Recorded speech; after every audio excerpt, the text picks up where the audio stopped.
Le CEDIF assure une mission de service public pour produire et distribuer de l'eau potable aux habitants de son territoire. En 2020, il dessert 151 communes pour près de 4,7 millions d'usagers. Il distribue 800 millions de litres d'eau par jour, principalement grâce à ses 3 usines de traitement d'eau superficielle de la Seine, la Marne et l'Oise. Le patrimoine du CEDIF inclut par ailleurs 5 usines de production d'eau à partir de nappes souterraines, assurant un service minimum en cas de crise.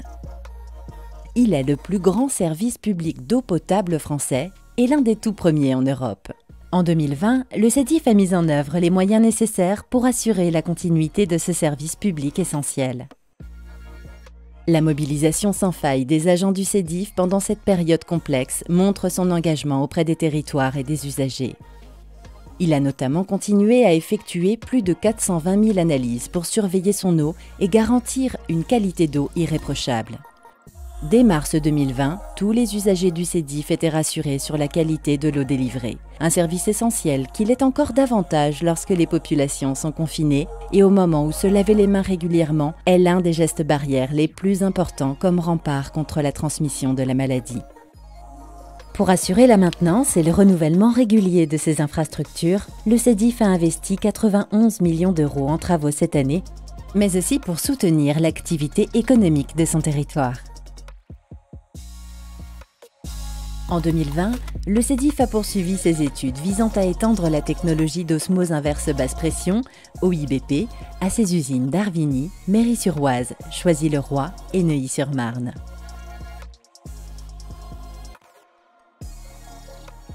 Le projet, vers une eau pure sans calcaire et sans chlore, a pour objectif de délivrer une eau toujours plus pure, très douce, agréable à boire, sans perturbateurs endocriniens et sans résidus plastiques. Le CEDIF poursuit son action pour maintenir sa neutralité carbone et s'inscrire dans les objectifs du plan climat-eau-énergie en réutilisant la chaleur produite par ses installations et en compensant ses émissions résiduelles de gaz à effet de serre. Ces innovations permettent au CEDIF de toujours délivrer une eau d'excellente qualité au bénéfice de tous, à un prix maîtrisé, en baisse de 10 centimes au 1er janvier 2020, revenu au prix en vigueur en 1998. Acteur de proximité solidaire, le CEDIF se mobilise pour aider les foyers fragilisés sur ces territoires. Il consacre 1% des recettes de vente d'eau, soit 2,5 millions par an, à son programme Eau solidaire. Au-delà des frontières, le CEDIF a contribué en 2020 à 21 opérations dans 14 pays pour plus de 2 millions d'euros.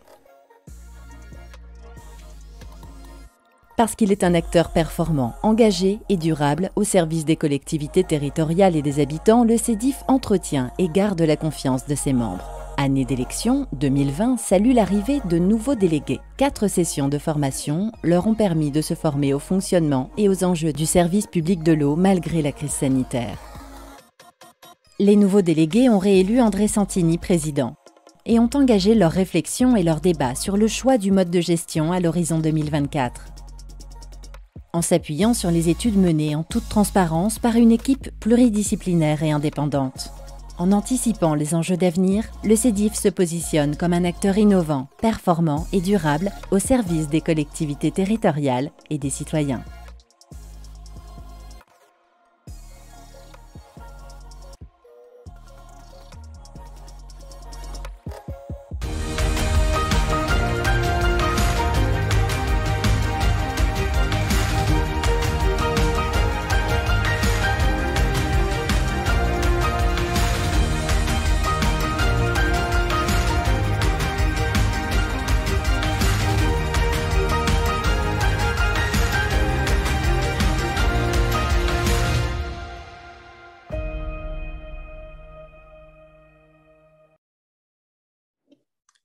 Good afternoon, dear participants. Bonjour, chers participants. C'est un véritable plaisir pour moi que de vous souhaiter la bienvenue à cette deuxième séance consacrée aux solutions techniques et technologiques. C'est M. Régis Moiron qui présidera cette séance, professeur Université Paris-Est Créteil-Lézu. Monsieur Moiron, vous avez la parole. Merci François. Je m'appelle Régis Moiron, je suis chercheur à l'ESU. Je travaille au sein du laboratoire responsable des recherches sur l'eau. Je travaille donc sur la région Paris et je vais donc présider cette séance consacrée aux solutions techniques et technologiques. Cette deuxième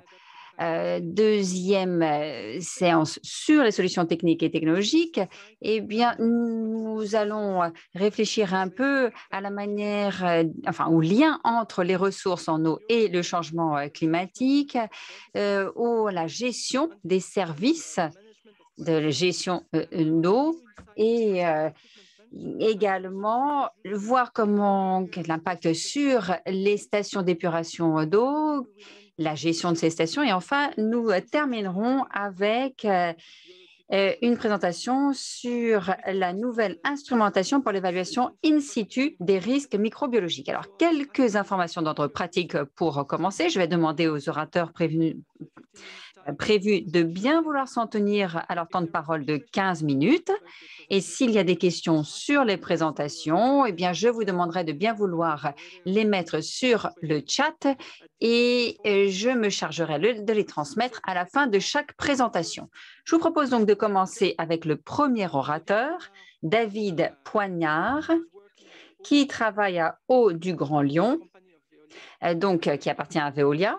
David Poignard a un doctorat en hydrologie et il a travaillé sur la gestion de l'eau potable et des réseaux en eau potable. Il a été directeur depuis 2015. David travaille sur des questions humanitaires depuis 2002. Il est volontaire au sein de la Fondation Veolia et à la Croix-Rouge. David, vous avez la parole.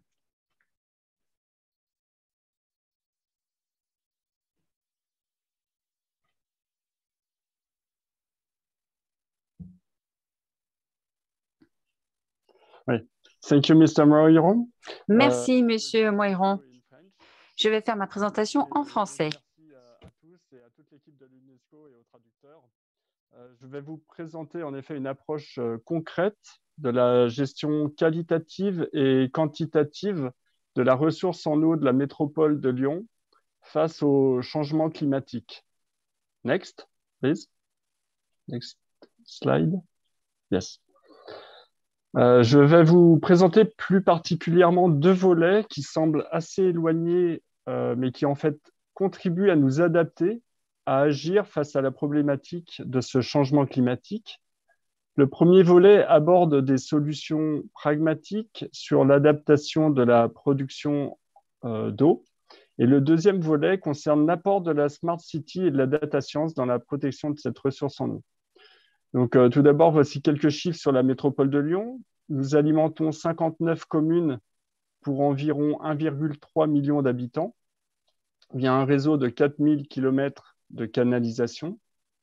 90% de la production d'eau potable provient d'un seul champ captant pour une production d'environ 216 000 m3 jour.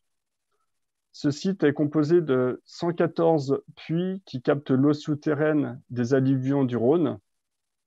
Cette ressource est donc alimentée principalement par le Rhône pour une réalimentation artificielle de 12 bassins d'infiltration. Je pense que les slides passent un peu trop rapidement, mais ce n'est pas grave. Donc le changement, un premier constat, le changement climatique engendre une double problématique, la qualité et la quantité de la ressource en eau, et nous l'observons dès à présent. Par exemple, sur la température d'eau produite, nous observons une augmentation des pics à Lyon de température durant l'été qui approche les 20 degrés, alors que l'eau que nous distribuons ne doit pas dépasser les 25 degrés. Ça passe vraiment très vite les slides. Si vous pouvez revenir peut-être à celle d'avant, je vous remercie. Il y a de nombreuses études, comme vous le savez, qui prouvent que le climat se réchauffe. Notamment à Lyon, nous avons une augmentation de la température, que ce soit sur le Rhône ou de la température de l'air. On a une augmentation de ces événements en intensité, en durée et en fréquence. Nous l'observons. Donc, on doit réagir dès à présent et nous adapter. Next slide. Si c'est possible. Donc, voilà, merci. Les résultats présentés ici,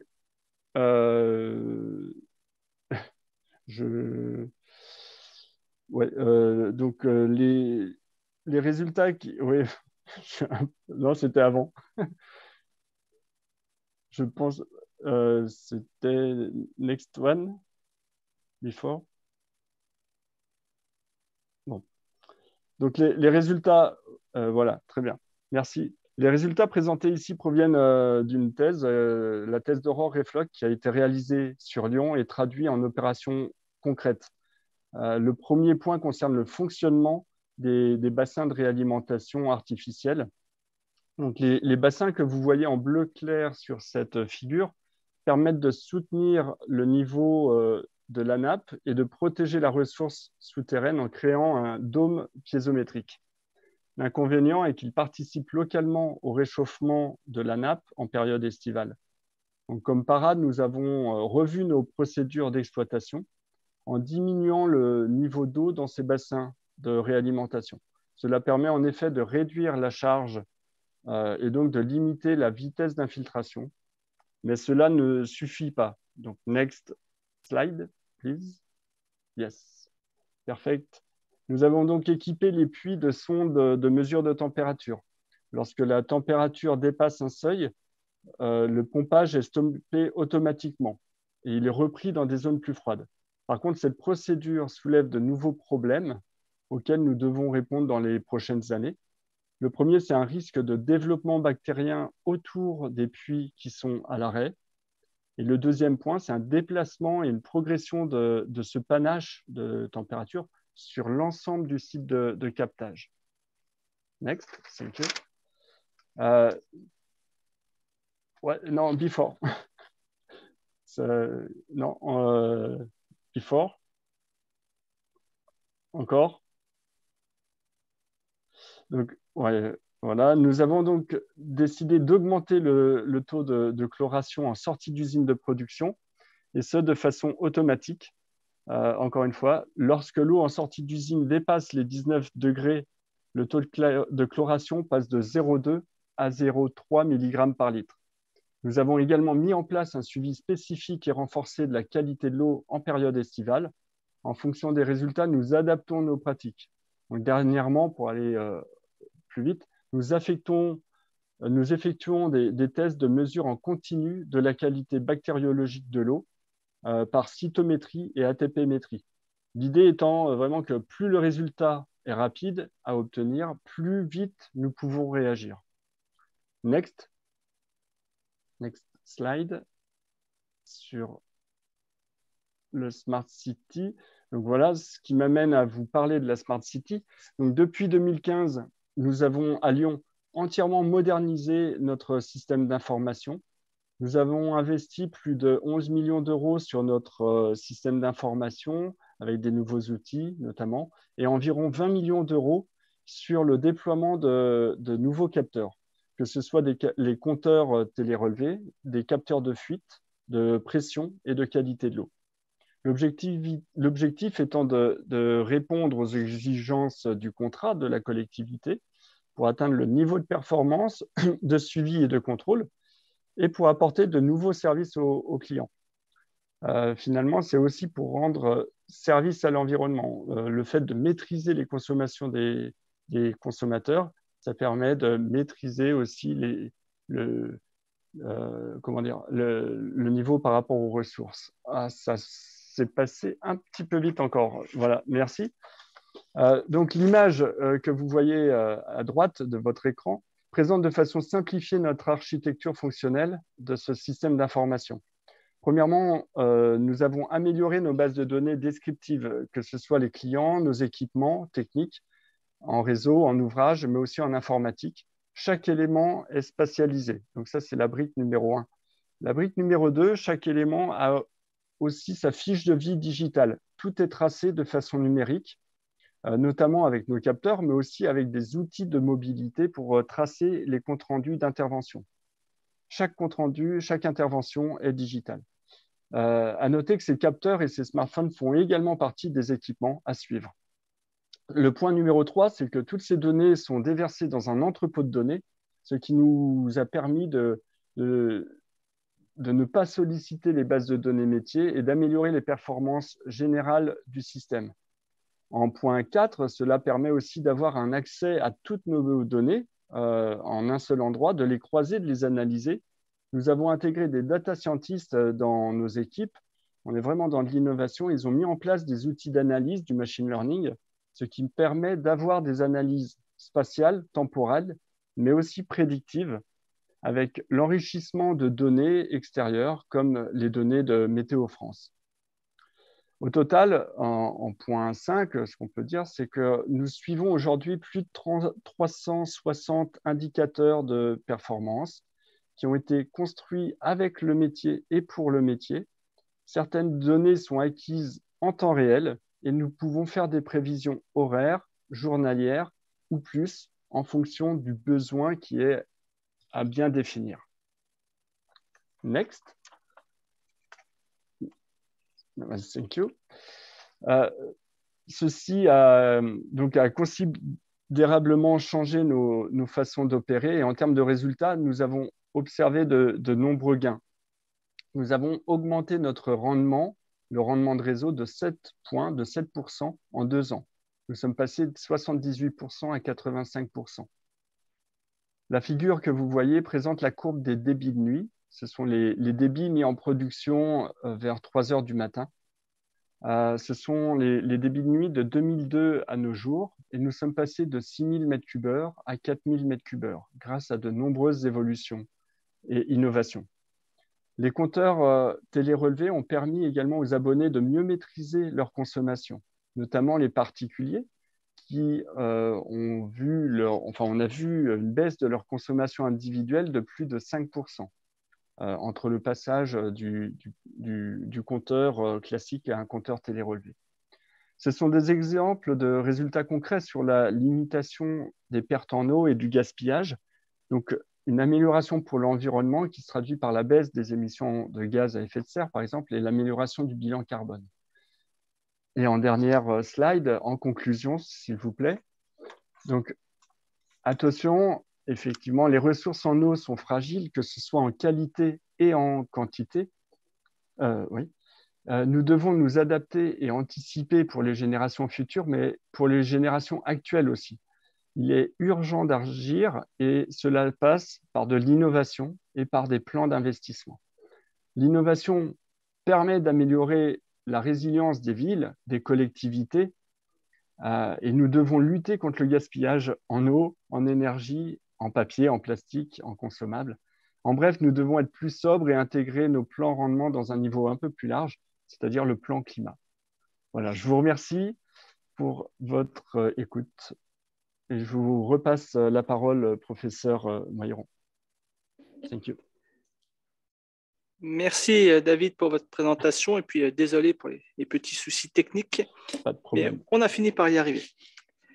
Donc la prochaine présentation va être donnée par Mélina Tobias qui travaille à l'Université de Buenos Aires et qui est spécialiste dans tout ce qui est politique et conflits liés à l'eau, et notamment en termes de management des ressources en eau.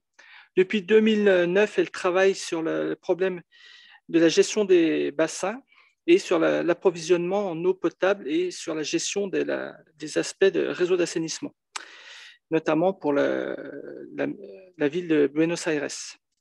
Donc, Mélina ne pouvait pas être avec nous, malheureusement. Donc, sa présentation sera une vidéo qu'elle nous a enregistrée. Et donc, nous allons écouter cette vidéo.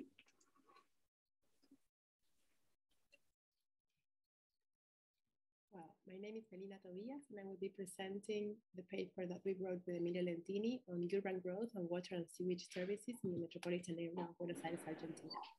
Elle ne devrait pas tarder. The organizer of the Congress, the rest of the panelists with whom we shared the session, and all the participants. Unfortunately, we hadn't shown up for the recording of the presentation since the session time matched with another roundtable of the Congress where we need to assist with the live presentation. In order to respect the time given, il semblerait que la vidéo soit sans son, ce qui est un peu gênant. Well, the general aim of our paper is to analyze the challenges of urban water governance in Latin American cities, studying the case of the metropolitan area of Buenos Aires, Argentina. We analyze the way in which the dynamics of urban growth towards the peripheries areas implies greater pressures on water as a service, which means extension of networks, and water as a resource. This is exploitation of aquifers. Il s'agit de l'exploitation des aquifères. Nous voulons également refléter les défis posés par ce processus pour les services d'eau. Afin de faire cela, nous avons décrit les mesures principales entreprises par AESA, l'entreprise chargée de l'eau dans la région, et les autorités réglementaires afin d'étendre les services d'eau de la manière la plus efficace dans la zone métropolitaine. Nous nous sommes concentrés d'un côté sur l'analyse de l'incorporation des nouveaux districts dans les réseaux d'eau de ces zones avec différents modèles d'intervention et de qualité de service. D'un autre côté, nous avons étudié les mesures des autorités publiques et des entreprises de l'eau pour apporter des services dans les bidonvilles et dans les zones informelles, dans les zones de la concession. La dynamique de la population mondiale au cours des dernières 50 années a montré une tendance croissante à l'urbanisation qui a conduit à ce que plus de 50% de la population mondiale se déplaçant actuellement dans les villes. En Amérique latine, la population urbaine s'élève à 80% et en Argentine à plus de 90%. En Amérique latine, le processus d'urbanisation a été et est toujours inégal. Cela signifie que les services urbains ne sont pas répartis de manière égale. Cette disparité ne s'exprime pas seulement en termes socio-économiques, mais aussi sur le plan spatial, environnemental et sanitaire, donnant lieu à des processus de ségrégation et de fragmentation. Ainsi, dans les villes latino-américaines, il existe des zones consolidées et dotées de réseaux d'infrastructures où résident les secteurs sociaux supérieurs et moyens et d'autres zones dégradées sur le plan environnemental et généralement dépourvues de services de réseau où se trouvent les secteurs de la population les plus pauvres. L'approche théorique que nous utilisons dans cet article s'inspire du concept d'unanisme éclaté de Braham et Marvis, qui montre comment le rôle de l'infrastructure du réseau augmente la fragmentation urbaine. Ce cadre met en évidence des stratégies de contournement des développeurs urbains et des opérateurs de services pour étendre les services vers des zones périphériques aisées sans pénétrer dans les quartiers pauvres. Et aussi la manière dont la restriction de l'accès aux services pour la population à faible revenu a historiquement été justifiée par des cadres réglementaires qui exigent la propriété foncière et des arguments techniques sur les caractéristiques des bidonvilles et des établissements informels. Nous avons donc un scénario qui est caractérisé non pas par un réseau intégré qui connecte différents districts, mais par l'éclatement de différents archipels où les secteurs formels et informels se chevauchent. Afin d'atteindre l'objectif de ce document, nous avons choisi de travailler avec les sources primaires et secondaires. En ce qui concerne les premières, nous avons réalisé des entretiens approfondis avec les professionnels de l'eau et de différents organismes d'État, des experts techniques et d'universités du secteur. En ce qui concerne les sources secondaires, nous avons recueilli et analysé des résolutions et les règlements de la Compagnie des eaux et des entités de régulation, ainsi que des données d'indices et de statistiques. Le MABA, la zone métropolitaine de Buenos Aires, représente le territoire urbain composé par la ville de Buenos Aires et les 24 municipalités ou les districts du Grand Buenos Aires, situés autour de la ville sous forme d'anneaux. Dans le MABA, il y a une population de plus de 30 millions de personnes et c'est la zone la plus densément peuplée du pays. On estime qu'en raison de l'impact économique de la pandémie, la pauvreté dans cette zone a atteint 50% de la population. Sur ce territoire, la moyenne de l'approvisionnement en eau atteint 76% des ménages et 57% en ce qui concerne les évacuations des eaux usées. Cependant, ces valeurs ne sont pas uniformes sur l'ensemble du territoire. La ville de Buenos Aires présente une couverture proche de 100%, alors que dans la plupart des municipalités périphériques de la région, l'approvisionnement en eau est autour de 30% et le traitement des eaux usées ne touche que 10% des ménages. L'inégalité dans l'accès au réseau ne se manifeste pas seulement dans les quartiers les plus éloignés, les quartiers périphériques isolés, mais aussi dans les bidonvilles et les établissements informels de la zone métropolitaine. Plus de 100 quartiers informels sont situés dans le cadre du MABA. Seuls 50% de ces zones disposent de services d'eau potable et 4% de canalisation d'évacuation des eaux usées. Comme nous l'avons dit au début de cette présentation, nous aimerions analyser deux défis majeurs auxquels la compagnie des eaux, AESA, auxquels elle est confrontée actuellement en ce qui concerne l'universalisation de ses services. Il s'agit de l'extension de la zone de concession aux zones périphériques et aux zones déficitaires et de l'approvisionnement des bidonvilles et des établissements informels. Depuis 2016, l'AESA a élargi sa zone de compétences, couvrant désormais la quasi-totalité de la zone métropolitaine. Elle a commencé avec 17 districts et a maintenant atteint plus de 24 districts de la zone métropolitaine. Le district incorporé, où vivent plus de 3 millions de personnes, a doublé la population de la zone d'origine de couverture du LAESA et correspond à des zones périphériques avec des niveaux élevés de pauvreté, surtout des bidonvilles et des établissements informels, et une faible couverture des services caractérise cette zone. Seuls 38% de la population dispose de réseaux d'approvisionnement en eau dans la nouvelle zone et 27% en accès aux égouts. Les problèmes principaux concernant le service dans cette zone, auparavant sous la responsabilité d'une entreprise publique provinciale, sont les suivantes. Des déficiences structurelles des installations, un manque d'entretien des infrastructures de sources existantes, le problème de continuité et de pression de l'approvisionnement en eau et surtout des problèmes de qualité de l'eau liés aux ressources souterraines.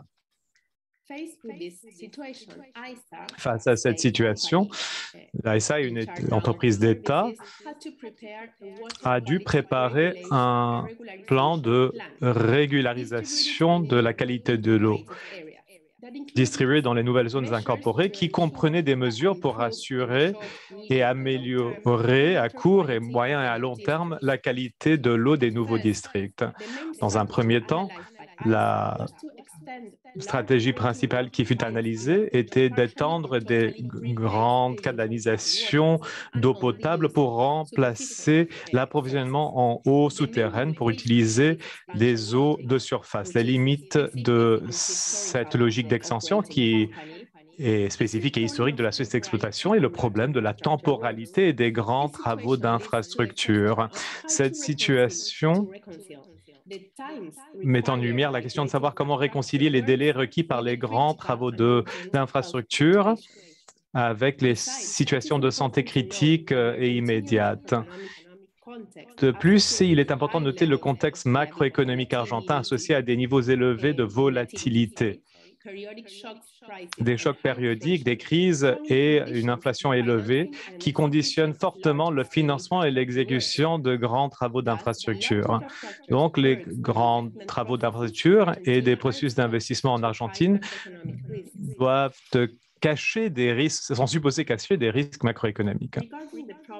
En ce qui concerne le problème de l'expansion dans les bidons et les établissements informels dans l'AMBA, dans cette zone, il y a plus de 1 million de personnes qui vivent dans ces bidonvilles et dans ces établissements informels. Ils font tous face à des problèmes liés à l'eau et à l'assainissement.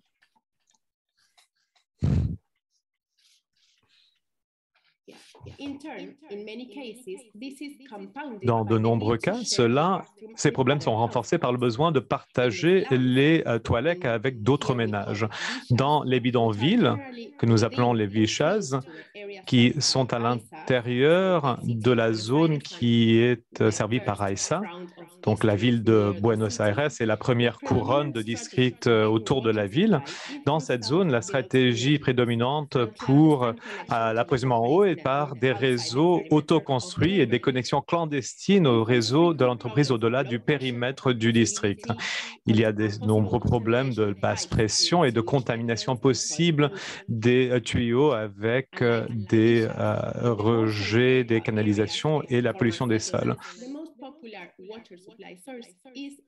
La source la plus répandue d'eau potable dans les zones informelles, c'est l'eau souterraine. Dans ces cas-là, le problème principal est la profondeur des puits, puisque dans certaines zones, il est nécessaire de creuser plus de 60 mètres pour avoir une eau de bonne qualité. De plus, les connexions électriques de les connexions de ces ménages pour avoir accès à l'eau dépend de l'électricité puisqu'il faut des pompes motorisées qui facilitent l'extraction de l'eau et qui ont arrêté de marcher avec des problèmes d'électricité. Historiquement, il y a eu une réticence d'étendre les services d'eau dans les bidonvilles et les zones informelles. Jusqu'à 2017, le cadre réglementaire de l'entreprise avait des exemptions qui lui permettait de ne pas fournir des services à ces territoires, puisque c'était des zones sans régularisation des droits fonciers qui représentaient une nécessité basique pour le fonctionnement des structures, des réseaux d'infrastructures. Néanmoins, la création du registre national des zones populaires dans le cadre du droit de l'intégration urbaine sociale de 2017 a impliqué les modifications qui facilitent l'accès à tous les services publics. De manière plus spécifique, la nouveauté de cette nouvelle loi était que pour l'AISA, les familles vivant dans les zones informelles et dans les bidonvilles peuvent demander d'être connectées aux services d'approvisionnement des entreprises publiques. Ces changements réglementaires ont conduit à une certaine flexibilité de la part de l'entreprise des eaux pour répondre à différentes situations dans les établissements informels. Néanmoins, il y a certains doutes qui existent toujours, tels que les bidonvilles dans la ville de Buenos Aires, qui ne sont pas sous la responsabilité de l'AISA en ce qui concerne l'approvisionnement des services. Ceci conduit à un cadre institutionnel complexe où, dans le cadre d'un voisinage, différents acteurs peuvent intervenir dans l'approvisionnement en eau et en canalisation avec des ressources économiques et techniques différentes qui n'ont pas de planification claire, n'ont pas de réglementation claire, ni de cadre de contrôle. Malgré des changements réglementaires récents, d'autres mécanismes élaborés par l'AISA pour étendre leurs services dans les établissements informels sont différents programmes, y compris l'eau et le travail et les égouts et le travail, qui ont ces programmes tracent leur origine à l'entreprise précédente chargée de l'eau, l'Agua Argentina. Ces plans combinent le travail d'AISA avec différentes coopératives locales. Malgré le progrès supposé par le programme, les réseaux créés par les coopératives locales exigent des mécanismes de supervision et de contrôle, non seulement dans leur construction, mais également dans leur entretien, afin de garantir un niveau de service comparable au travail d'infrastructure de l'entreprise. Dans beaucoup de cas, ces mesures n'ont pas été mises en œuvre. Au même temps, il doit être noté que les avantages de l'extraction des réseaux à ces districts, surtout dans le cas de la canalisation, ne sont pas pleinement exploités parce que la connexion au réseau public ainsi que les facilités intradomiciliaires nécessaires relèvent de la responsabilité des nouveaux utilisateurs et non pas de l'entreprise. Et dans beaucoup de cas, les familles ne peuvent pas se connecter au réseau, soit à cause du haut coût de ce travail pour les ménages, ou à cause de l'ignorance des bienfaits de ces mesures. Cela montre qu'il y a que l'efficacité de ces travaux est insuffisante. Donc, quelles sont les choses que nous avons essayé de démontrer dans ce document? Notre rapport montre que le rôle joué par les infrastructures de l'eau et de l'assainissement et dans la production et la reproduction d'inégalités dans la zone métropolitaine de Buenos Aires. Nous voulons démontrer les demandes qui n'ont pas été réalisées pour surmonter les défis pour les autorités publiques. Il y a des problèmes d'attitude et de gestion qui sont enracinés dans les organisations gouvernementales, dans les acteurs publics, tels que l'AISA, l'entreprise publique, et les différentes autorités locales et provinciales. Et ces problèmes ont repoussé des solutions efficaces.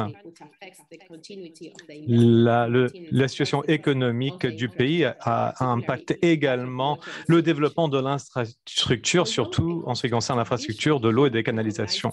Même si une vision constructive pourrait reconnaître qu'il y a eu des progrès, tels que le travail sur l'eau et le travail et sur la canalisation, les programmes de Trabajo et Labor et Trabajo, qui font partie des plans d'intégration socio-économique et des politiques d'intégration urbaine dans les zones informelles et de bidonvilles. La flexibilité des restrictions pour étendre les réseaux dans les zones populaires et informelles, l'amélioration relative des services dans les nouvelles zones métropolitaines de Buenos Aires, tous ces processus ont été lents, partiels et insuffisants. Il est essentiel que l'entreprise d'approvisionnement en eau et les autorités étatiques priorisent l'accès à l'eau et se concentrent sur les bidonvilles et les établissements informels. À cette fin, il faut que ces politiques soient clairement définies par les différents États et incluses dans l'allocation des différentes ressources budgétaires et financières. Voici ma présentation. Merci beaucoup de votre attention et je vous laisse mon email. Donc, si vous avez des questions, vous pouvez me les envoyer puisque je ne peux pas participer à la réunion aujourd'hui. Vous pourrez m'écrire et je serai ravi de répondre à toutes vos questions sur ce travail. Merci beaucoup.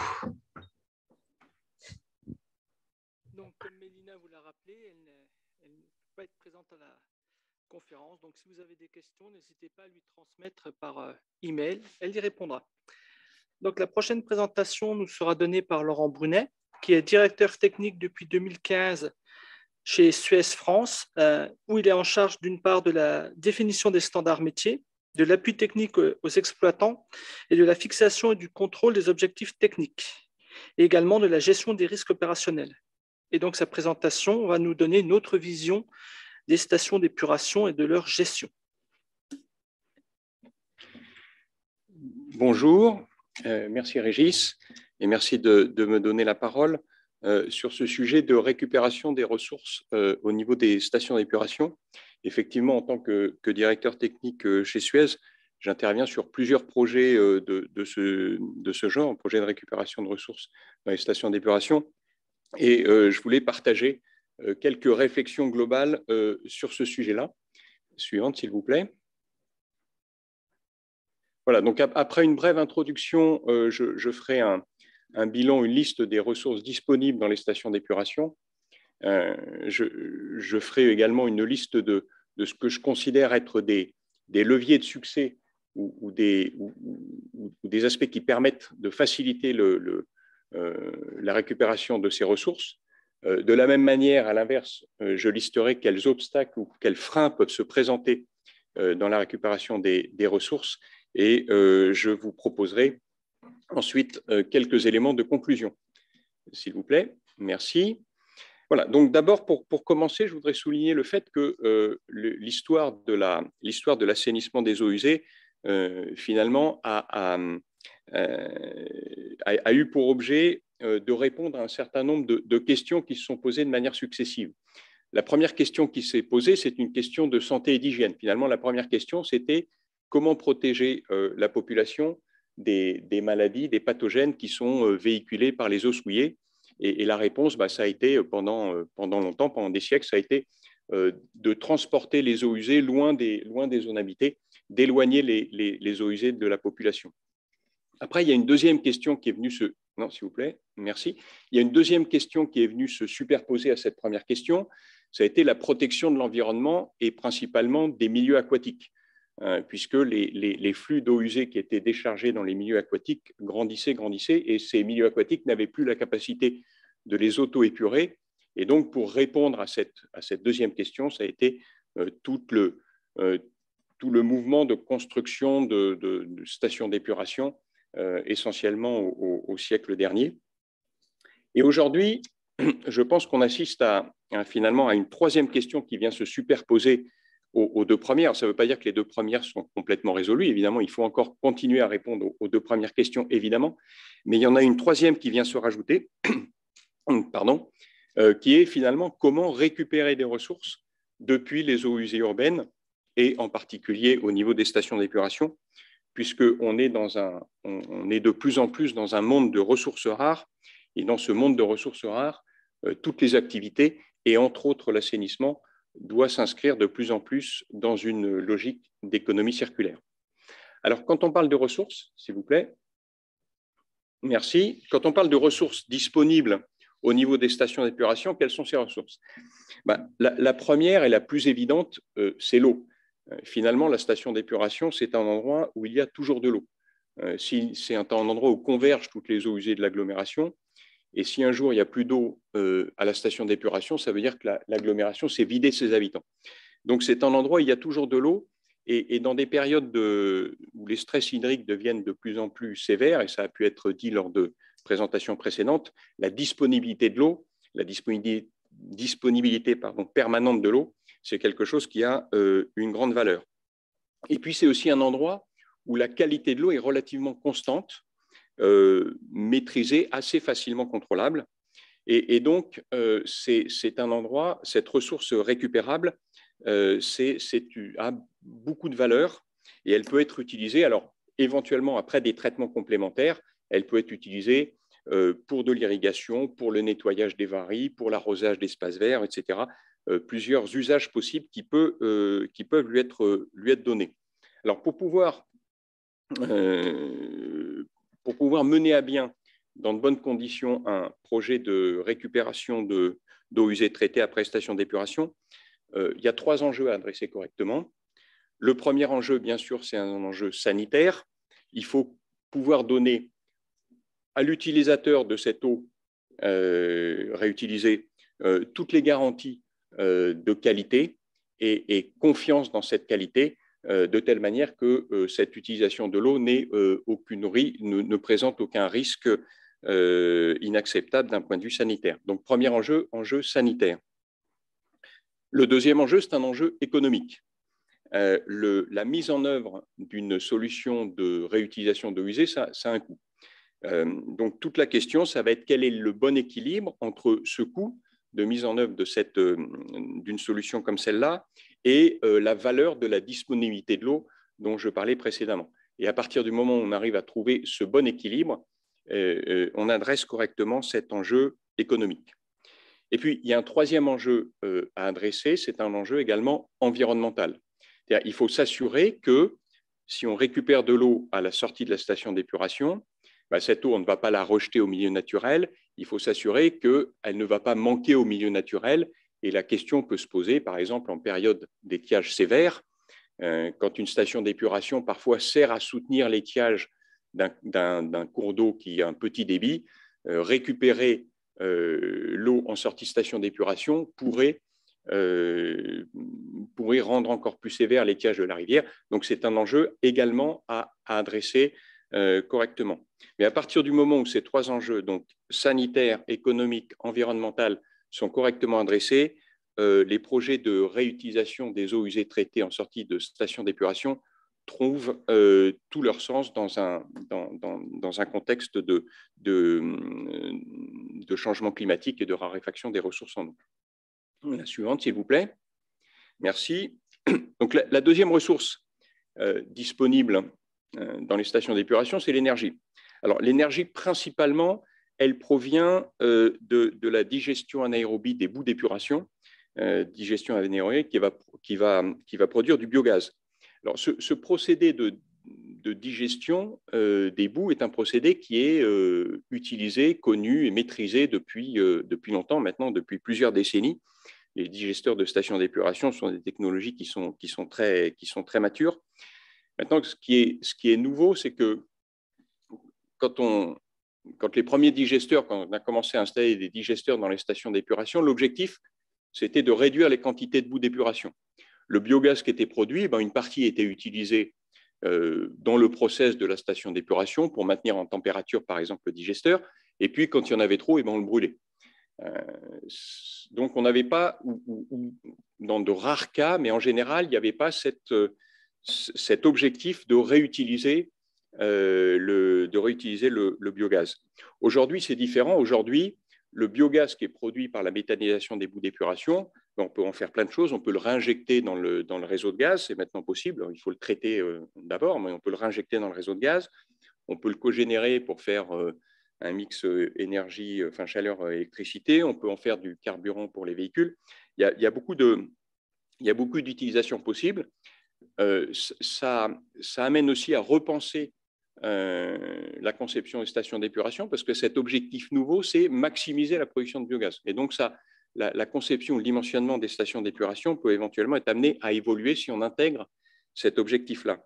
Alors là, il y a un enjeu, principal enjeu, c'est quoi? C'est un enjeu économique, c'est trouver l'équilibre économique entre là aussi le coût de mise en œuvre de telles solutions et puis la valeur que l'on peut donner à l'énergie produite, avec des effets d'échelle très importants. C'est-à-dire que si on a de grosses installations, on va plus facilement trouver cet équilibre économique que dans des petites installations. Et un enjeu, c'est d'arriver à trouver des solutions pour que finalement, la taille critique à partir de laquelle ce type de projet devient rentable, que cette taille critique finalement diminue. Et puis, à noter également sur ce chapitre de l'énergie qu'il y a des évolutions technologiques en cours. On parle par exemple de la méthanation qui permet de booster la production de biogaz au niveau de stations d'épuration, la gazéification hydrothermale, des procédés un petit peu plus nouveaux, un petit peu plus innovants qui commencent à se mettre en œuvre, mais qui, là aussi, vont permettre de maximiser ou d'optimiser la production d'énergie au niveau des stations d'épuration. La suivante, s'il vous plaît. Merci. Donc, la troisième ressource, ce sont les matières fertilisantes. Matières fertilisantes en sortie des stations d'épuration, on peut les utiliser sous plusieurs formes. D'abord, la forme, je dirais, la plus rustique, les boues liquides. Il y a encore beaucoup d'endroits où on épand les boues liquides en sortie de station d'épuration. C'est apprécié les agriculteurs parce que ça enrichit les sols en matière organique. Aujourd'hui, les sols s'appauvrissent en matière organique, donc c'est un bon moyen de les réenrichir en matière organique. Il y a une forme plus élaborée de réutiliser les boues en sortie de station d'épuration, c'est le compostage. Le compostage qui a la vertu, entre autres, d'hygiéniser par la montée en température, d'hygiéniser les boues et de produire un compost utilisable également pour enrichir les sols. Alors là, bien sûr, il y a un enjeu important qui est un enjeu sanitaire. Évidemment, il faut que les agriculteurs qui vont utiliser ces produits aient confiance dans la non-dangerosité ou la qualité sanitaire du produit et confiance dans la traçabilité, l'origine du produit, etc. Donc là, c'est un enjeu important à adresser, trouver et fixer les bonnes normes pour ces produits-là et fixer les bonnes règles de suivi et de traçabilité. Un enjeu très important. Et puis, si on parle de matières fertilisantes, on peut également, dans les stations d'épuration, et les technologies sont disponibles pour ça, récupérer par exemple du phosphore. Le phosphore est un élément qui est de plus en plus rare, une matière première de plus en plus rare. Les gisements de phosphate ont tendance à s'épuiser. Et le phosphore, enfin les eaux usées, sont une source importante de phosphore. Donc, c'est une ressource très intéressante à être récupérée dans les stations d'épuration. La suivante, s'il vous plaît. Alors, à côté de ces ressources, on va dire, matérielles et tangibles, donc eau, énergie et fertilisants, je voudrais juste citer deux types de ressources qui sont un peu plus immatérielles, on va dire un peu moins tangibles, dont il est intéressant de parler. La première, ce sont les données et les données de nature sanitaire ou épidémiologique. Les eaux usées, elles ont cette caractéristique qu'elles véhiculent finalement tous les pathogènes qui sont excrétés par les habitants d'une agglomération. Et donc, l'analyse de ces pathogènes, l'analyse des éléments contenus dans les eaux usées donne des informations très intéressantes sur l'état de santé de la population. Alors, c'est très vrai en ce moment, puisqu'il y a beaucoup d'analyses qui sont faites pour trouver dans les eaux usées des traces de l'ADN du virus du SARS-CoV-2, du Covid. Donc ça, c'est un sujet dont on parle beaucoup, qui a beaucoup mis en lumière cet aspect-là. Il y a eu quelques projets antérieurs, un peu plus confidentiels, un peu moins connus. Par exemple, il y avait des projets qui consistaient à rechercher dans les eaux usées des traces de stupéfiants pour avoir des éléments sur le comportement des populations, par exemple, donc des éléments sur finalement la santé de la population. Donc ces données, ressources immatérielles, on va dire ressources intangibles, ces données de nature sanitaire. Et puis un deuxième type de ressources immatérielles, ce sont les services environnementaux. Et par exemple, c'est le cas des zones humides que l'on peut créer à la sortie, à l'exutoire des stations d'épuration. Ces zones humides, ça devient des zones de biodiversité, ça peut devenir également des lieux d'éducation environnementaux, donc un service rendu à la population. Donc, comme on voit beaucoup de ressources disponibles au niveau des stations d'épuration, alors qu'est-ce qui peut faciliter finalement la récupération de ces ressources? Donc, la suivante, s'il vous plaît. Merci. Le premier élément, c'est d'abord la prise de conscience croissante du public, des citoyens. Je citais tout à l'heure l'exemple, et c'est la photo qu'on voit là, l'exemple du biogaz que l'on brûlait il y a encore quelques décennies. Le biogaz en excès dans les stations d'épuration, on le brûlait. Aujourd'hui, il n'est plus acceptable, il ne serait plus acceptable dans un monde dans lequel on cherche de plus en plus à aller pour des raisons évidentes, aller vers des ressources renouvelables, il ne serait plus acceptable de brûler du biogaz. Donc, prise de conscience du public. Deuxième levier, c'est un meilleur contrôle, une amélioration du fonctionnement des systèmes d'assainissement. En fait, aujourd'hui, il y a un meilleur contrôle, une meilleure police des réseaux, il y a moins de rejets industriels directs. Les industriels traitent leurs effluents avant de les rejeter dans le réseau d'assainissement, ce qui fait que finalement, dans les eaux usées qui sont véhiculées dans les systèmes d'assainissement urbain, on trouve, et des études montrent qu'on trouve beaucoup moins de substances indésirables qu'on en trouvait il y a quelques décennies. Donc, moins de métaux lourds, par exemple, beaucoup moins de métaux lourds. Donc, on a à la fois une amélioration de la qualité finalement des eaux usées et puis un meilleur contrôle, une meilleure connaissance de ces eaux usées. Et évidemment, meilleure est la qualité des eaux usées, meilleure sera la qualité de l'eau usée réutilisable en sortie station ou des boues d'épuration. Donc ça, c'est le deuxième axe, deuxième levier pour faciliter la récupération de ressources. Le troisième, et j'en ai un peu parlé, j'ai cité quelques exemples, ce sont les développements techniques ou technologiques. J'ai parlé par exemple, la méthanation, le développement qui permet d'optimiser et de rendre plus efficientes ces récupérations de ressources. Et puis, un quatrième acte qui est l'évolution globale des cadres légaux et réglementaires. Par exemple, en France, il y a eu récemment des textes de loi qui sont parus sur l'économie circulaire. En Europe, il y a eu récemment un règlement européen qui a été adopté sur la réutilisation des eaux usées traitées en agriculture. Donc tout ça, ce sont des leviers qui permettent qui sont favorables à la récupération des ressources dans les stations d'épuration. La suivante, s'il vous plaît. Mais alors, en parallèle et en même temps que ces leviers, il existe un certain nombre de freins pour la récupération de ces ressources. Le premier, j'ai cité plusieurs cas, c'est la viabilité économique des projets, c'est-à-dire la possibilité de trouver un équilibre entre le coût des projets et la valeur des ressources récupérées. Évidemment, les ressources récupérées, elles sont en compétition avec les ressources primaires. Par exemple, le biogaz produit à une station d'épuration est en compétition avec le gaz naturel, et le gaz naturel n'étant pas très cher, ou je ne sais pas si je dois dire pas assez cher, ça rend difficile parfois de trouver l'équilibre économique de ces projets.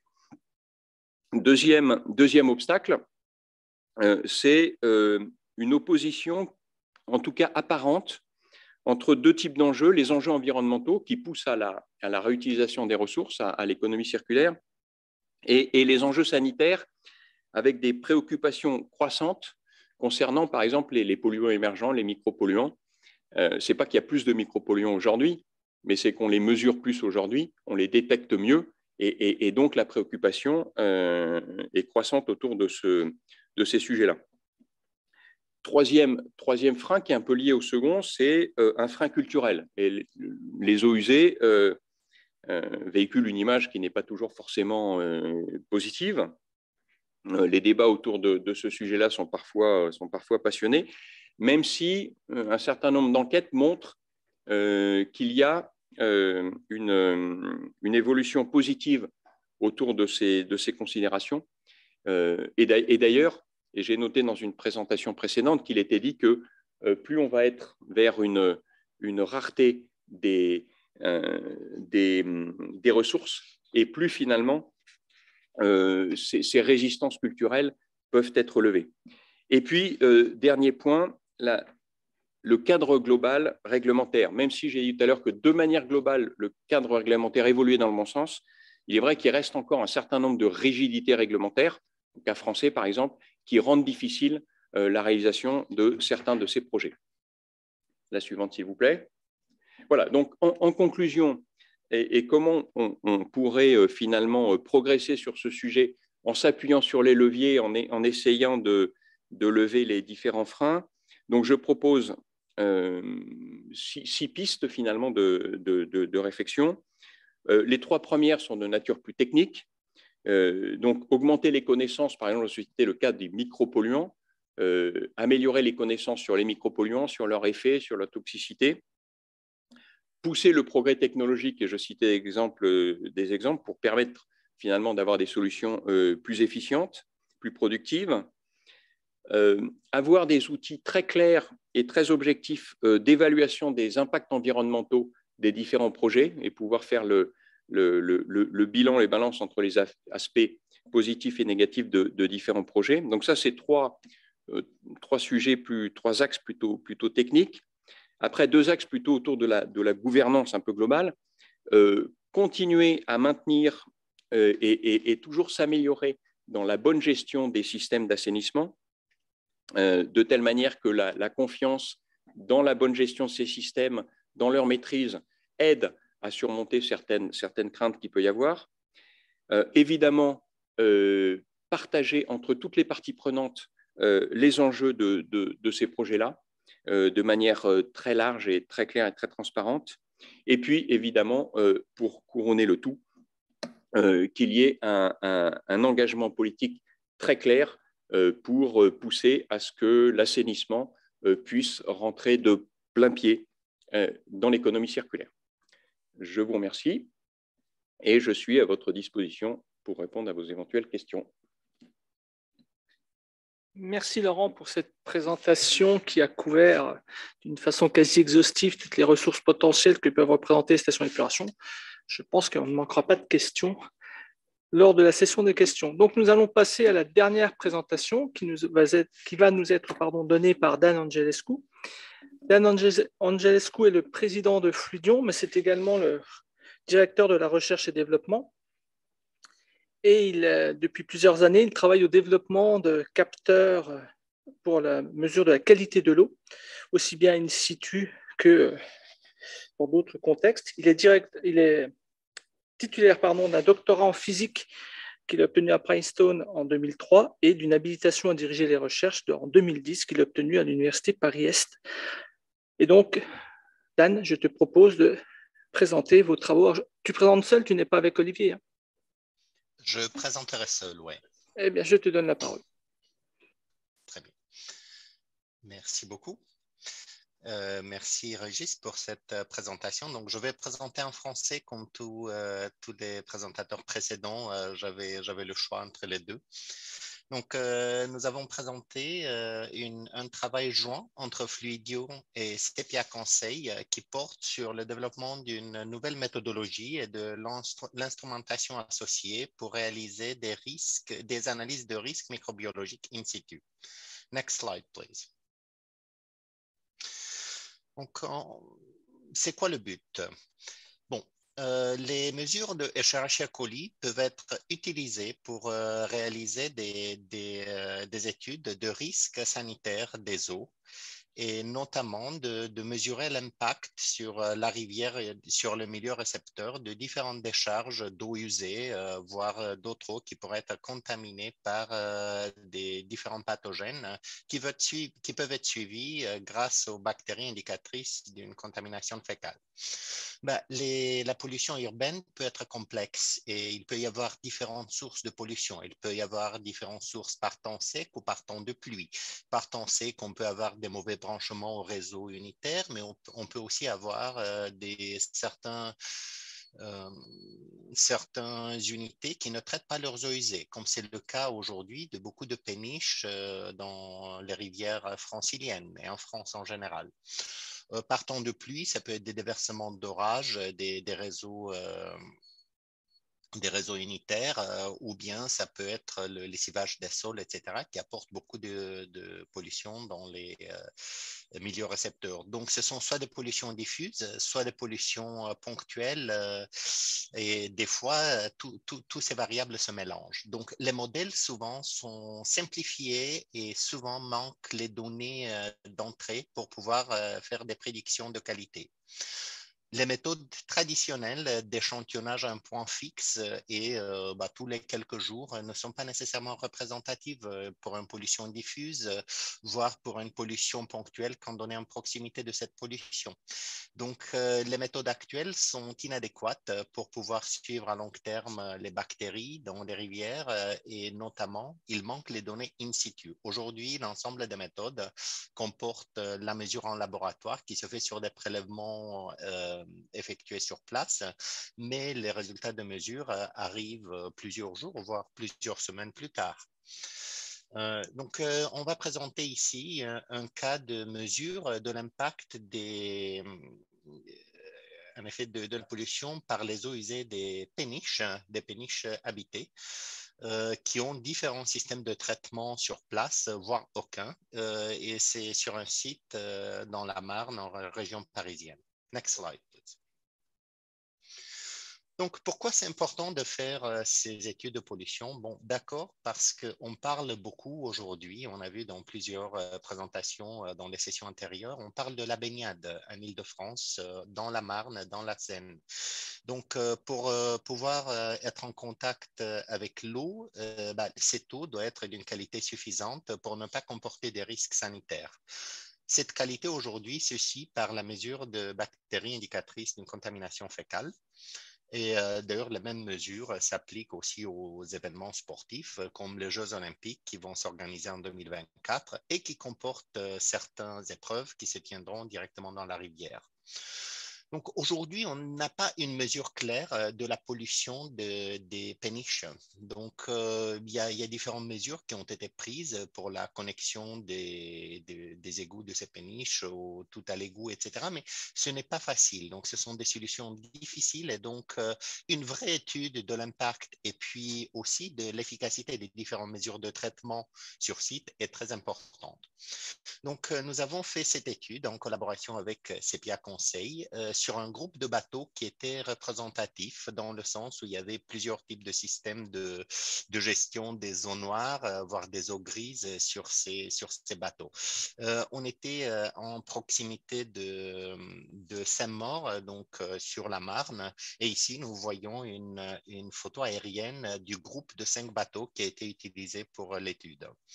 On voit également le positionnement outflow 1 et 2 de 2 rejets de terre qui du coup polluaient d'une manière relativement importante pour le outflow 1 et très rarement uniquement par temps de pluie pour le outflow 2. Donc c'est pour ça que nous avons limité l'étude aux 5 bateaux qui sont en amont de l'outflow 1 puisque sinon il aurait faussé l'étude. Slide suivant, s'il vous plaît. Ouais. En termes d'instrumentation, nous avons utilisé un ensemble d'instruments, dont un drone aquatique instrumenté. Donc, c'est un bateau télécommandé qui nous a permis donc de prélever plusieurs échantillons à différentes position dans la rivière. Donc, on a pu prendre des échantillons qui étaient à bord d'une péniche et puis en milieu de rivière et entre les deux. Nous avons utilisé des systèmes d'analyse microbiologique rapide, notamment le Fluidion Alert Lab et l'Alert System, l'un qui est portable, l'autre qui est in situ, donc qui a été installé sur la durée de la deuxième partie de l'étude et a réalisé des mesures à différents moments pendant la journée sur un mois entier. Nous avons également réalisé de l'imagerie avec un drone aérien et équipé d'une caméra. Et nous avons également réalisé des mesures de dilution des eaux usées grâce à un système de caméras équipé de filtres pour réaliser de la fluorométrie quantitative. Suivant, s'il vous plaît. La première partie de l'étude, ça a été une étude de dispersion. Donc, les 5 bateaux concernés, à un même moment donc, déterminé, ils ont rejeté leurs eaux usées et dans les eaux usées avait été ajoutée de la fluorescéine, donc avant d'appuyer sur le bouton. Donc, cette fluorescéine se retrouve ensuite dans la rivière et grâce à la concentration de la fluorescéine et à la connaissance de la quantité ajoutée et au volume déversé par chaque type de rejet, on peut calculer le facteur de dilution du rejet respectif. Donc, ça nous permet de mesurer les facteurs de dilution et de les corréler avec les concentrations de bactéries pour essayer de comprendre comment différents types d'eau se diffusent et se diluent après le rejet sur une distance de plusieurs centaines de mètres. Donc, pour cela, nous avons réalisé une étude de la concentration de la fluorescéine en fonction du temps. Donc, pour cela, nous avons réalisé un comparateur que je vais montrer tout à l'heure. Et nous avons également réalisé sur ces échantillons des mesures de Escherichia coli. Slide suivant, s'il vous plaît. Ici, vous avez plusieurs cadres aériens donc, pendant l'étude. Donc, vous voyez bien au bord de la péniche. Ça, c'est la péniche qui est en aval, la dernière péniche.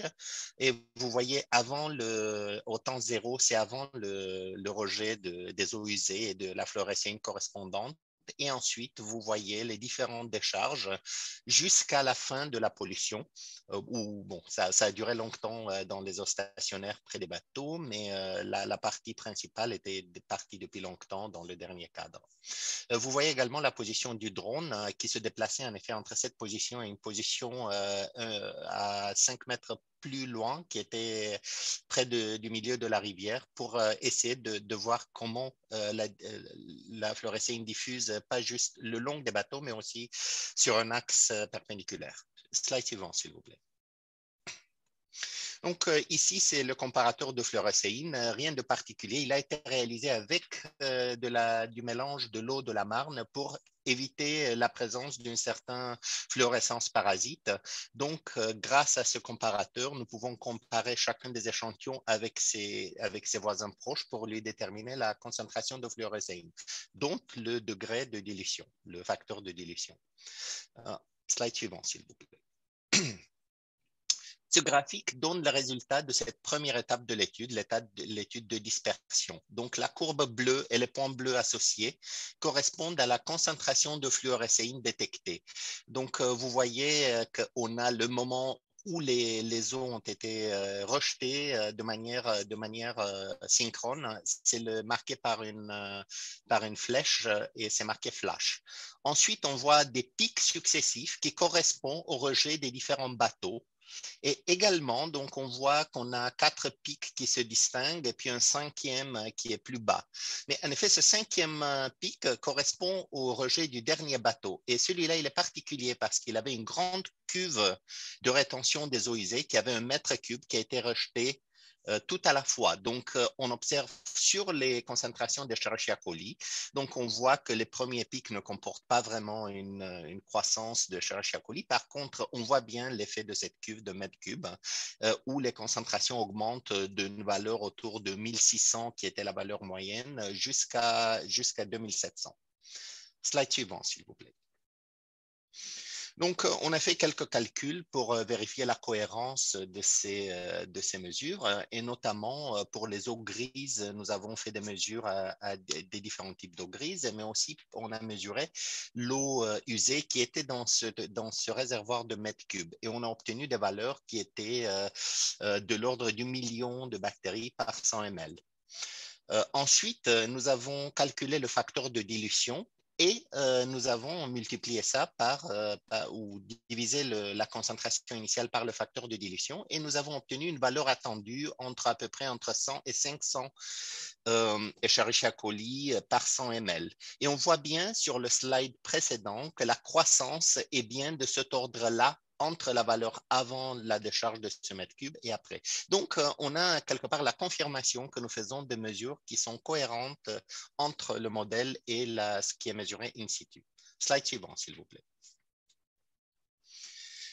Ensuite, nous sommes passés à la deuxième phase qui a été la mesure des concentrations bactériennes pendant un mois entier où les habitants des péniches vivaient leur vie normalement. Et on a essayé de surprendre différents moments de la vie. Donc le matin, quand les gens prennent leur douche, l'après-midi, le milieu de la journée, la nuit, le soir, quand ils reviennent du travail, pour voir si on pouvait observer des périodes où la pollution serait plus forte ou pas. Donc, les photos montrent les deux analyseurs qui étaient en amont pour mesurer les entérocoques et les Escherichia coli, et puis en aval également. Et on voit bien qu'ils étaient attachés en bord de péniche. Et en effet, ils étaient télécommandés. Donc, ils prenaient des échantillons et les analysaient et transmettaient leurs données à distance. Slide suivant, s'il vous plaît.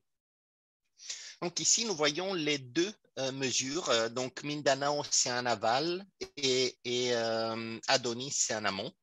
Et nous voyons également les barres bleues sont les précipitations des jours respectifs. Donc, on voit très clairement que on a des pics de concentration sur les deux systèmes après les pluies. Donc, on voit ça, on voit une grande pluie en début, on voit quelques événements pluvieux en milieu et puis à la fin. On a eu aussi une période de à peu près 2 semaines de temps sec où on voit que les concentrations bactériennes diminuent pendant le temps sec. Mais ce qu'on voit aussi, c'est surprenant. On voit que les concentrations en aval sont un petit peu plus faibles que celles en amont. Comment c'est possible ça? Ça veut dire que, en effet, les péniches ne contribuent pas à la pollution, mais au contraire, l'absorbent? Non.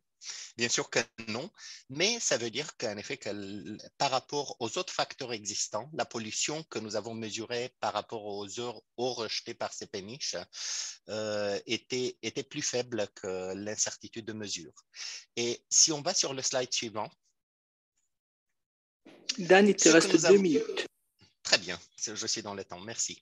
Donc, une chose que nous avons observée, c'est justement qu'en amont du tout premier bateau, il y avait une grande accumulation de débris qui, en effet, qui s'accumulait juste en amont, comme vous voyez dans la photo. Et en effet, à chaque fois qu'il y avait une vague, ce débris, il était relâché et il passait à côté des analyseurs qui étaient en amont.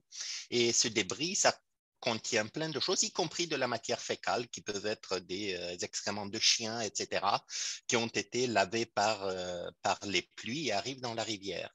Et donc, nous pensons bien que c'est ce réservoir de déchets qui contribuait aux mesures un petit peu plus élevées, mesurées en amont qu'en aval.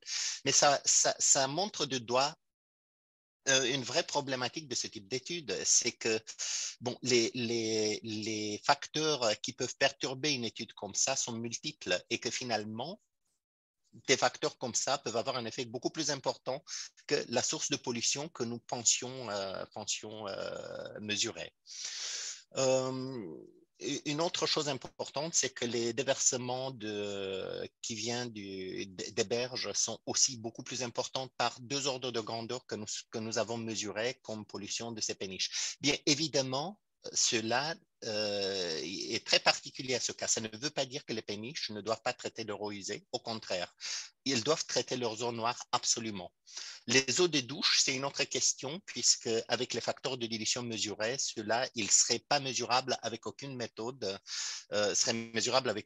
disponible aujourd'hui. Donc, nous pensons que c'est une pollution beaucoup plus faible.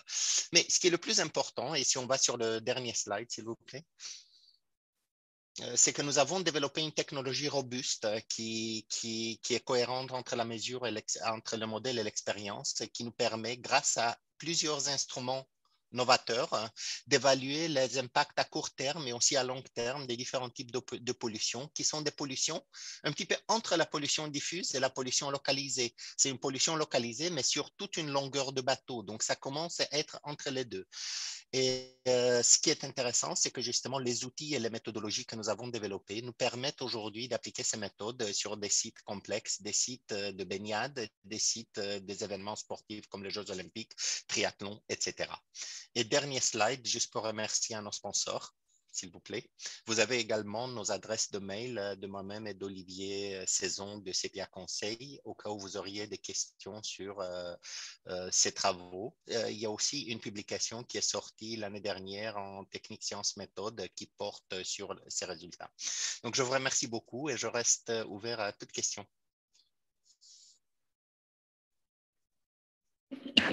Merci Dan pour cette présentation et les questions ne vont pas manquer. Donc, je vais d'abord commencer par reprendre deux questions qui concernaient la présentation de David. La première, c'était plus un éclaircissement et une précision qui était donc question posée par Jean-Louis Janin, qui se demandait si lorsque la température passe à 19 degrés, vous augmentiez ou diminuez le taux de chloration. Oui, on augmente le taux de chloration. Voilà. Et la deuxième question, et c'est vrai que c'est une question sur laquelle on peut rebondir, c'est pourriez-vous revenir sur les nouveaux compteurs et est-ce qu'ils vous permettent de faire les compteurs pour mesurer l'eau? Et puis alors moi, je vais rajouter une question à ça. C'est vrai qu'avec les compteurs électriques, il y a eu à un moment une inquiétude des consommateurs. Est-ce que pour l'eau, vous avez ressenti la même chose ou c'est passé beaucoup plus facilement? Ouais. Alors, avec les nouveaux compteurs, effectivement, ça nous permet d'obtenir 2 index par jour, alors qu'avant, c'était un index par an pour les particuliers, ce qui fait qu'on arrive à calculer le rendement ou à approcher le rendement journalier avec des chiffres observés. Donc ça, c'est vraiment une grande avancée.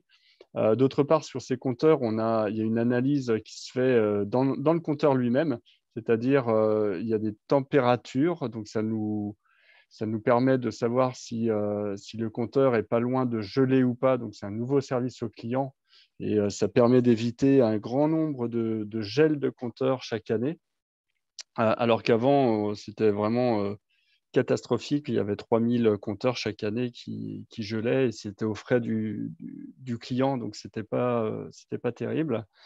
En autre avantage, ça nous permet de savoir s'il y a des fuites après compteur. Ça, c'est un gros service aussi aux clients.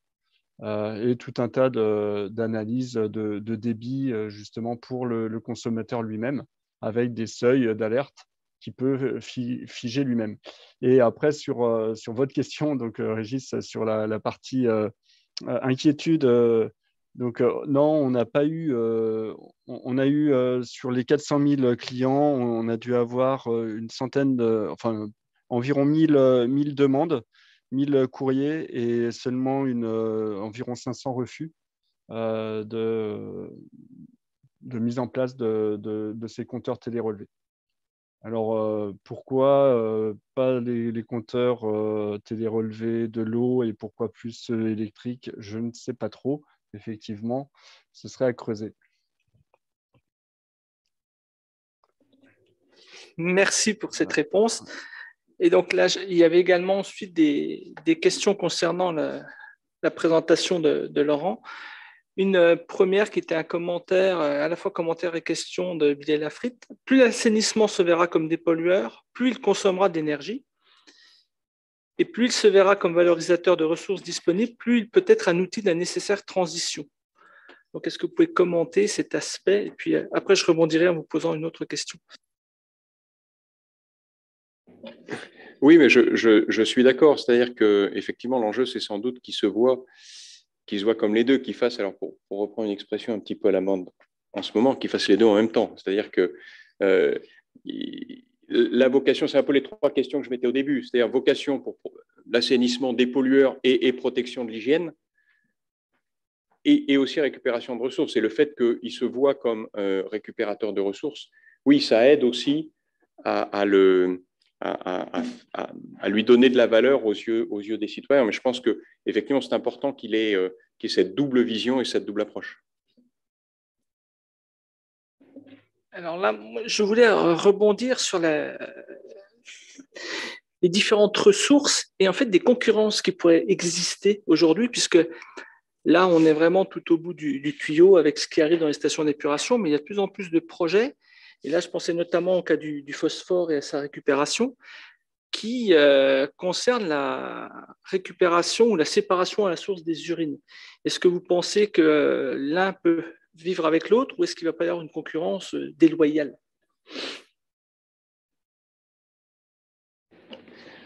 Non, je pense que, comme souvent sur ce genre de projet, on ne peut pas avoir de règles globales. C'est-à-dire que finalement, l'eau et tous les projets d'eau, d'assainissement sont des projets qui sont locaux, qui se font dans des contextes locaux.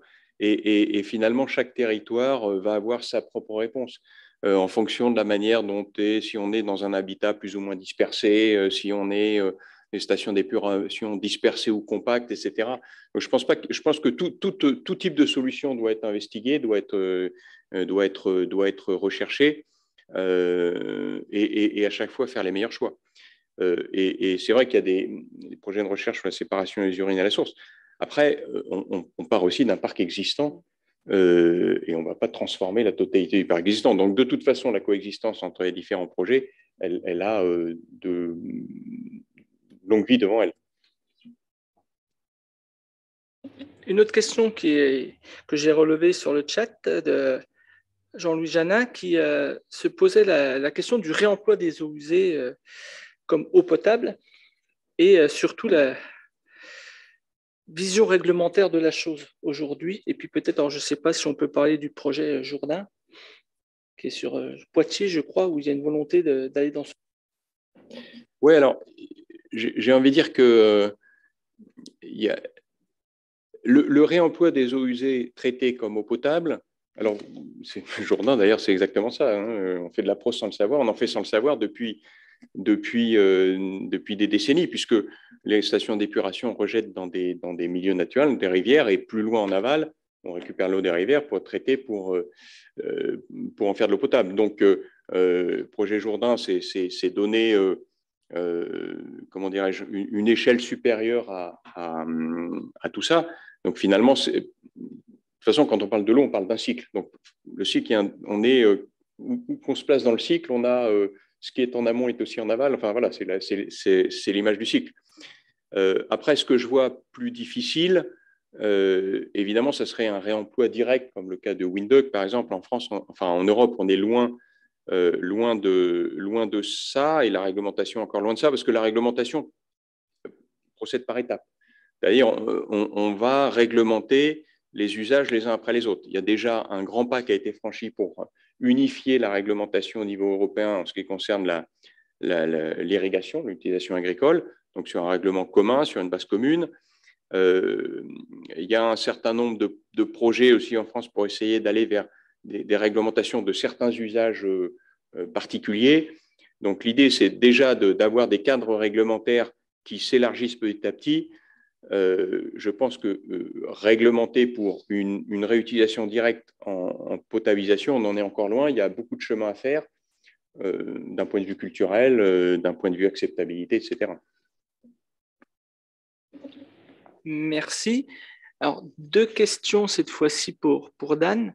La première, c'était concernant donc, ce qui était présenté. C'est en quelle année et suite à quelle demande avez-vous lancé ce projet? Tout à fait. Donc, le développement de nos premières analyseurs microbiologiques date de 2016 hein, et c'est suite à une demande que nous avons reçue depuis la ville de Los Angeles. Par la suite, assez rapidement, apprenant qu'on avait une solution qui allait l'air de marcher pas mal, le SIAP s'est montré intéressé. Donc, nous avons monté une étude et nous avons bien validé notre méthode méthode grâce aux analyses en parallèle des laboratoires du SIAP et de nous. Ils ont aussi été parmi les clients pilotes qui ont installé les premiers systèmes. Et ensuite, depuis l'année 2017, nous avons un contrat avec la ville de Paris pour, en effet, mesurer la qualité des eaux à la fois pour la baignade, donc à la Villette, en amont de la zone de baignade, et aussi à plusieurs sites en Seine qui sont des sites pressentis pour soit pour les événements sportifs de 2024 des Jeux Olympiques, soit des sites de baignade qui pourront être aménagés. Nous avons également en Île-de-France, nous avons travaillé à l'époque avec Marne-Vive, qui ont testé notre système, et à plus grande échelle avec les agences réglementaires à la fois en Angleterre, donc Environmental Agency, qui font les mesures de qualité des eaux de baignade utilisant aussi nos systèmes, et également aux États-Unis. Et depuis 2019, nous avons un projet européen avec des partenaires à Berlin, à Milan et à Paris. Donc à Paris, c'est le SIAP et INRAE, mais à Berlin, c'est l'Institut de qualité de l'eau de Berlin qui justement utilise nos systèmes et font des études pour voir leur précision et leur fiabilité pour faire le suivi opérationnel de la baignade dans la rivière Spree. Donc, nous avons déjà beaucoup d'expérience, plusieurs années sur ce domaine, et ça a été avec plusieurs partenaires. Merci. Moi, à titre personnel, j'aurais une question mais un tout petit peu plus technique, c'est-à-dire que c'est assez spectaculaire quand on voit le panache de fluorescéine, mais pourquoi ne pas avoir tenté la même chose, mais sur la conductivité?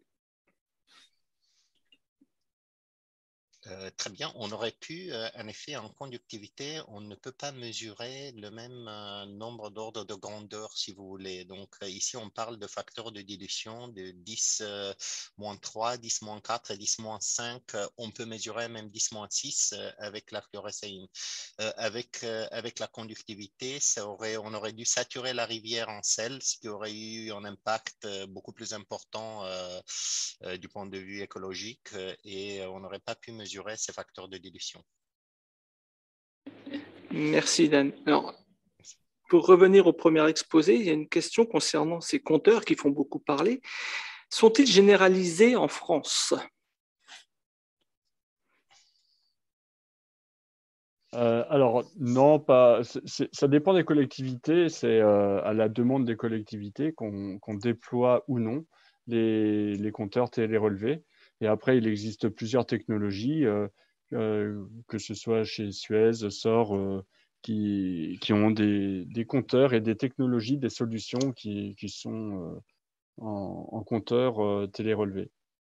Voilà, mais après, il y a de plus en plus de collectivités, effectivement, qui sont intéressées par cette technologie de compteurs télérelevés, puisqu'on voit bien les nouveaux services aux clients et même les services presque à l'environnement, puisque ça nous permet de maîtriser plus précisément les rendements, de mieux comprendre les consommations, les fuites, et avec la segmentation clientèle, d'apporter vraiment un nouveau regard sur les habitudes et les consommations de chacun. Et chacun peut faire lui-même sa propre critique et vérifier ses consommations, et beaucoup plus précisément qu'avant avec un relevé par an. Voilà. Merci. J'aurais une question moi, pour Laurent. Et quand vous évoquiez les ressources immatérielles et notamment toutes les données et l'information que peuvent fournir ces données, est-ce qu'aujourd'hui, il n'y a pas, parce que c'est vrai qu'on est de plus en plus à utiliser les eaux usées comme un indicateur de l'évolution de la ville, on le voit avec le SARS-CoV-2 et le rapport, enfin le réseau BEPIN, mais est-ce qu'il ne faut pas accompagner ça aussi d'un peu de pédagogie, parce que si on dit que les eaux usées contiennent des micropolluants, ça peut être aussi un élément qui va aller à l'encontre de la réutilisation si le grand public n'est pas suffisamment informé. Oui, complètement. D'ailleurs, c'est quand je disais qu'un des freins, c'est finalement l'aspect culturel. Vous avez complètement raison. C'est-à-dire que à la fois les eaux usées contiennent des polluants, évidemment, et elles sont là pour ça, finalement. C'est leur rôle. Donc, c'est normal que les eaux usées contiennent des tas de trucs pas très sympas, c'est normal. Et c'est vrai qu'il faut expliquer ce qu'on est capable de faire dans une station d'épuration, ce qu'on est capable de contrôler, ce qu'on est capable de maîtriser. Et puis, après, aussi, quand on parle des micropolluants, finalement, la question, c'est pas tellement le micropolluant, il y en a ou il n'y en a pas, parce que de toute façon, il y en a. Quel que soit, il y en a partout dans l'air qu'on respire là. C'est quel risque associé, finalement. Et c'est ça la question. Et finalement, au-delà de la question est-ce qu'il y a tel ou tel polluant, c'est qu'est-ce que ça représente comme risque pour la population. Et c'est là où il y a beaucoup de pédagogie à faire, dans la transparence, dans la clarté, dans la transparence, pour faire évoluer effectivement les idées là-dessus. On l'a vu au début, et d'ailleurs encore un petit peu aujourd'hui, quand on parle du SARS-CoV-2 dans les eaux, on a à peu près la certitude que ce qu'on trouve aujourd'hui dans les eaux usées, ce sont des traces d'ADN, mais qu'il n'y a plus de virus actif. Ce n'est pas encore prouvé à 100%. Enfin, en tout cas, il reste encore un certain nombre de contraintes sur l'épandage des boues parce que les preuves qui ont été fournies, on considère qu'elles ne sont pas encore complètement à 100% fiables. Donc, on voit qu'il y a à la fois de la connaissance, pouvoir améliorer la connaissance, partager cette connaissance et autour de ça, et sur la base de cette connaissance, prendre les bonnes décisions. Mais c'est vrai que c'est un gros sujet, un gros travail. Le temps passe, on aura envie de vous poser encore à tous plein de questions. Donc, je vais en poser une dernière à Dan concernant ce que tu as évoqué sur la fin, à savoir que vous avez mis en évidence dans votre étude le fait que quand on mesure les Escherichia coli, ils ne sont pas forcément que d'origine humaine, il peut y avoir d'autres origines. Est-ce que vous avez envisagé, ou peut-être l'avez-vous même déjà fait, de séquencer l'ADN pour savoir distinguer ce qui serait d'origine animale d'origine humaine? Bon, il y a cette possibilité, mais bon, un séquençage, c'est quelque chose qui dure longtemps et qui, bon, ça peut se faire, ça a un coût également. Il y a des méthodes, des marqueurs humains qui sont des fois plus intéressants. Donc, on peut regarder différents types de virus qui sont spécifiques. Il y a par exemple aux États-Unis, le meilleur marqueur qui est utilisé, c'est un virus qui existe dans les poivrons qui sont consommés par les humains. Et c'est ce virus du poivron qui est recherché, qui est corrélé avec la quantité de matière fécale humaine. Donc, il y a différentes méthodes comme ça qui existent. Aujourd'hui, on travaille sur des méthodes de mesure in situ directement de l'acide nucléique pour pouvoir mesurer certains de ces marqueurs humains directement. Mais ça reste encore dans une phase assez amont de recherche. Merci Dan. Donc, le temps passant et pour respecter le timing de cette session, je vais la conclure. Alors, je conclurai par un message un peu d'espoir, c'est-à-dire que dans ces temps où on est tous moroses avec la crise du SARS-CoV-2 et de la COVID-19 dont on ne voit pas la fin, les 4 exposés auxquels on a assisté sont un peu une bouteille à la mer assez intéressante parce qu'on voit qu'il existe plein de solutions aujourd'hui qu'on peut encore développer pour mieux gérer les eaux et qu'on arrive à avoir des solutions qui sont maintenant robustes. Et ça, c'est, je pense, très intéressant. Et donc, il faut rester sur cette touche positive en se disant que maintenant, l'objectif, c'est de les implémenter au maximum dans tous les cas de figure possibles et puis peut-être de contribuer à les changer au maximum à travers les informations qui seront obtenues dans le cadre de ces projets. Donc, je vous remercie tous les 4 parce que je n'oublie pas Mélina Tobias qui a participé également à cette session et qui malheureusement ne pouvait pas participer aux questions. Et je redonne tout de suite la parole à François. Thank you very much. Merci beaucoup, Monsieur Moron, et à tous les intervenants pour leurs interventions fort intéressantes. Merci beaucoup aux participants pour votre attention et votre intérêt. Nous vous souhaitons une très bonne soirée et à demain pour une nouvelle présentation.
Notre époque connaît des changements sans précédent. L'activité humaine augmente, les villes s'étendent. Aujourd'hui, plus que jamais, l'eau a besoin de nous.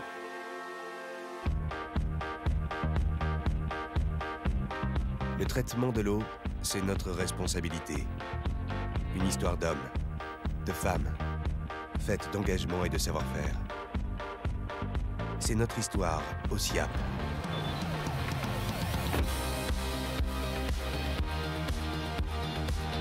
Nous collectons, transportons et dépolluons les eaux usées de 9 millions de franciliens. Notre réseau de 440 km de canalisation est géré en temps réel, avec des outils de prévision et de régulation qui nous permettent d'anticiper toutes les situations et d'optimiser la gestion des flux. 7 jours sur 7, 24 heures sur 24.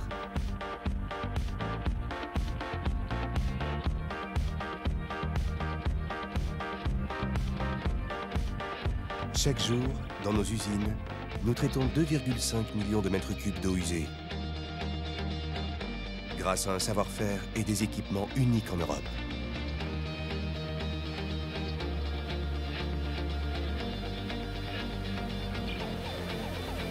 Notre vision est durable, tournée vers le long terme. Nous nous engageons à développer notre activité industrielle de manière responsable. Nous investissons régulièrement dans la modernisation de nos usines et dans le développement de solutions innovantes et protectrices de l'environnement. Chacun de nous, dans son métier, se sent porteur du service public et de l'intérêt général, au service de notre mission, la préservation du milieu naturel et de la biodiversité. Au SIAP, nous sommes fiers d'être une entreprise publique forte de 40 ans d'expérience au service de l'agglomération parisienne. Et nous sommes plus de 1700 agents à partager cet engagement et cette passion. Pour aujourd'hui et pour demain.